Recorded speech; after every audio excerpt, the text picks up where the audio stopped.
Today, we're going to be taking a look at a bit of a strange guy. This is Star Wars Black Series pre-vizsla from Star Wars The Clone Wars. This is the box. He has the yellow coloring, which is pretty much all of the Star Wars guys have. That looks like an ARC Trooper to me. I found out there's a 5s, and that makes me upset, because I can't own him. He's too expensive. We have things on the back. Boom. There we have it. Tells you what you need to know about this kind of odd guy. Let's crack him open. And so here we have pre-vizsla out of the box. And here he is. As far as things go, this guy's a bit of an oddball character. Honestly, it's cool that I at least have him, though. As a kid, I had the 3 3/4 inch one.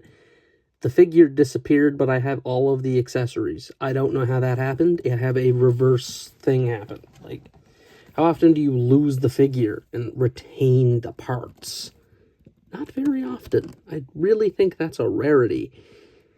But as far as it goes, this guy is pretty great. He's an odd character, like I said. This guy is the guy who introduced us to the very thing he's holding, the dark saber. He's the first guy. He's not the guy that first wielded it in Star Wars canon, but he's the first on-screen user of the dark saber.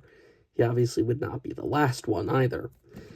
And I mean, as far as it goes, I feel like he's a bit forgotten. Like, I don't hear anything about pre-vizsla. He's a bit of an odd guy. He was voiced by Jon Favreau, which is odd because another Vizsla in The Mandalorian, Paz Vizsla, is voiced by Jon Favreau. But this guy is intriguing. This is based on his second design, where the original 3 3/4 inch, I'll put a picture up there of that toy, was based off his first design from Season 2. This is his Season 5, maybe 4-ish design, where, he kind of gets entwined with Darth Maul and the gang. And he does lose his head to a certain ex-Sith Lord. Ta-da. Anyway, that's his lore, I guess, and as far as he goes, he's cool. There's really a lot going on here for him. I mean, paint-wise, primarily he's this dark blue and this gunmetal color, which doesn't look bad. It's a very nice color scheme. I actually quite like it, and it is the Death Watch colors, as he's the leader of Death Watch. As far as he goes, arm-wise, he looks pretty good. He has the shoulder pad. And then depending on which arm you're looking at, he has a different gauntlet section. That's just how Mandalorians are. Obviously, they have the different gauntlet weaponry.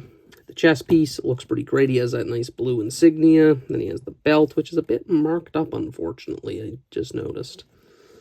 And then the legs are pretty generic. They're basically pants with holsters on the top. And then the shin guards are Jango Fett. Because this guy, as I mentioned, is Jango Fett, the original one that I wanted as a kid so bad. This guy is the mold. So you're giving me an obscure character that I think's kind of cool. I would say he's kind of obscure, I guess. He's not super, I guess, to the Star Wars guys, but to the casual viewer, they're not going to know who pre-vizsla is. He's kind of a forgettable guy. But as far as he goes, he does retain one issue from that mold. He can't stand. Yes, apparently that's just an issue with the mold. And that's pretty much there. There's a new Mandalorian mold at the time this was made, but they decided to reuse this one because I guess the old Death Watch troopers, which would be accurate, were on this mold. So, for the sake of having continuity and him being a Death Watch member and all that, I feel like that's not a bad choice to not change his armor, but yeah, it sucks he can't stand. It's mostly due to the jetpack, though. Without the jetpack, yeah, he still can't really stand that well, but you can get him standing, as you can see. Just a jetpack. But I guess speaking on that, we should speak about his accessories, because he has a lot, like an actual ton. I don't know why he has so many. First foremost, he comes with 2 of these Mandalorian blaster pistols, which are pretty good. They just slot into his hand. Easy peasy lemon squeezy. No issues there. The only issue I have is his elbow is so limited you can't do a holstering pose. You can't do it. It's literally impossible. Usually you could do it if it's a rubber holster. You can typically move it to try to get it to line up. But with these being solid plastic and sculpted onto the leg, doesn't really work out that way. So that's a bit unfortunate, but at least he has these. They're not painted, though, which is sad. The Bo-Katan I have, they're painted. At least the the grip is, but that's a bit tragic. Jetpack, I guess we'll talk about next. We'll go in order of intriguingness, I guess. Putting him back here so he doesn't fall over. There's the jetpack, well painted, gunmetal paint. The little thrusters down here move, and the rocket is removable. So that's pretty nice. So if you want him to be firing that rocket off, you can. I'm sure there's an effect part out there that's compatible with that. And then the jetpack has 3 peg holes and 3 pegs, though there's one main one. So there is that. We then have the dark saber. Yes, we're talking about the helmet last. Why not? Which is good. I mean, it's probably been in quite a few of these Mandalorians, though, so I'm not really baffled on it. I mean, you've definitely had this in the Black Series a ton at this point. And it does unpeg relatively easy, so you can get just the hilt. And the hilt actually can be stored up here on the jetpack. So that's pretty neat. So if you want to just not have him hold it, which, I mean, if I had him, I'd be posing him with the Darksaber. I'm just going to say that right now. You know, if I had him out, because I can't put them out because I don't have shelf space for them, unfortunately, so he just lives in his box. But, I mean, this does look good. The hilt's nice. I like the effect of how it's a white blade, but then they just paint the black on it, so it imitates that kind of, like, white edge that it has. It's really cool.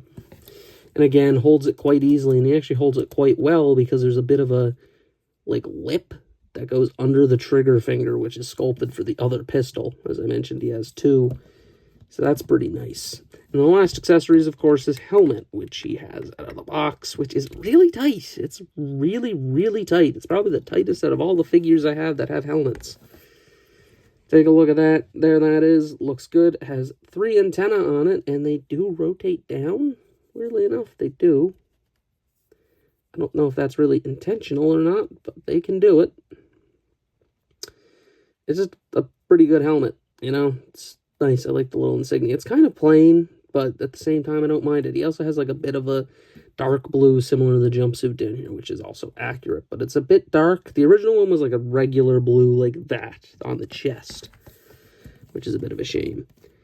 And then we have his face, which honestly looks pretty solid. He looks really angry. The one thing that's a bit odd is the stubble. It comes off more as like an actual beard that's just really patchy, or like mutton chops. But on camera, it actually looks pretty good as stubble, which he does have in this iteration. He also has this very nice scar, which actually looks fresh. That's my only issue with it, is the scar looks really, really fresh. Even though in the show, it's just blatantly a scar. It's not, like, fresh cut. It just looks super fresh for some reason, the way they painted it, kind of the blood red. And then his hair. It looks sprayed on, which it definitely is sprayed on, but it just looks kind of odd. It looks kind of off. Feel like they were going for a bald look, and they just said, oh, yeah, he got hair. Let's give him the hair. Doesn't look bad. It is exactly how he did look with this appearance, but I mean, it is what it is. And that is him. To put back on his bucket. There we go. Very nice pop when you do that, by the way. And that is essentially him, other than, of course, his articulation, which is pretty solid. I mean, it's all right. I thought it was going to be worse. Head goes up and down, side to side. He doesn't have a dumbbell joint prior to those. Forward and back, outward, elbow joint. Now, the left one seems to go a lot farther than the right one, which you'd think is a little weird. Because I feel like this one's more clunky than this one, but this one just doesn't go as far, and I'm thinking it's because of the little wiring down here I didn't mention. Both sides have it, though. I don't know what causes it. I really don't. I don't know if I just have a backwards joint in there, and then I'd have to, like, swivel it around. I don't know what's up with that. It's just really strange. Actually, I'm looking at it. I think it is backwards in there. Odd. Might have to try to fix that. That might actually explain it. Anyway, the waist is there. I mean, you could swivel, but he has no ab crunch. It's completely useless. It's just solid plastic that's not rubbery at all. You're not getting anything out of him. Forward is kind of restrictive. Back barely exists. Outward also barely exists, although he does have a double knee. So there is that, although the top one has a real bad time moving sometimes. It is there, though. So if you do want that double knee, it is in there. Do not worry. It's there. It does have a thigh swivel, though it's a bit tight and a bit more restrictive because of the holsters being sculpted on to the lower hip. And then the feet is really good ankle tilt, and then he has forward and back. I also forgot to mention the hands rotate along with the gauntlet and the in and out. Essentially, though, that is Pre Vizsla, and that is him. So what are my final thoughts here on him? I mean, he's cool. I like him. I don't hate the guy. I think he's a pretty cool figure. And I even just got him to stand on his own. That's nice. But again, he has his issues. I'm not going to act like he's flawless. He's really not. He does have a good few. While he does come with a lot of accessories, which helps him, he can't stand too well. That is one thing. He's on an old body mold, which, again, I guess is a problem. To me, not really. I don't own this thing. I don't own the new Mandalorian, so I don't really have a full issue with it. I guarantee you the new one's way better, though. But I don't hate this guy, and I really don't have a reason to. I think he's pretty good. I mean, accessory count's great. He comes with a lot of good accessories, all the stuff he should come with. Paint looks great. Head sculpt looks nice. I mean, there's not really much wrong with Pre Vizsla, honestly. And, I mean, I got him for regular retail, like a little over, I think it was like, and then I found him on Amazon for like under retail, and I was like, eh. Like, he was just hovering around like the $30 to $40 mark. That's Canadian, by the way. That's where he's about at, it seems. And for that, I don't think he's bad. I mean, if you're putting him on a shelf, you're not going to regret him, I don't think. I think he goes really well with a couple figures. I don't quite have Maul yet, but I do have Bo-Katan, so at least I have her to do pictures with, I guess. But as far as he goes, yeah, I think he's nice. He's a nice addition. He's a bit of an oddball, so I mean, if you want to skip him, you can, but I feel like, you know, the guy had introduced us to the cool black lightsaber. I feel like he should have a place in someone's collection. You know, he really should. But that's really it. I'm going to give him a 3 out of 5. He's not perfect. Standing is really bad for him, and the articulation is a little limited. But that's about it. That is my review of the Star Wars Black Series. Pre Vizsla, this has been Delete signing out.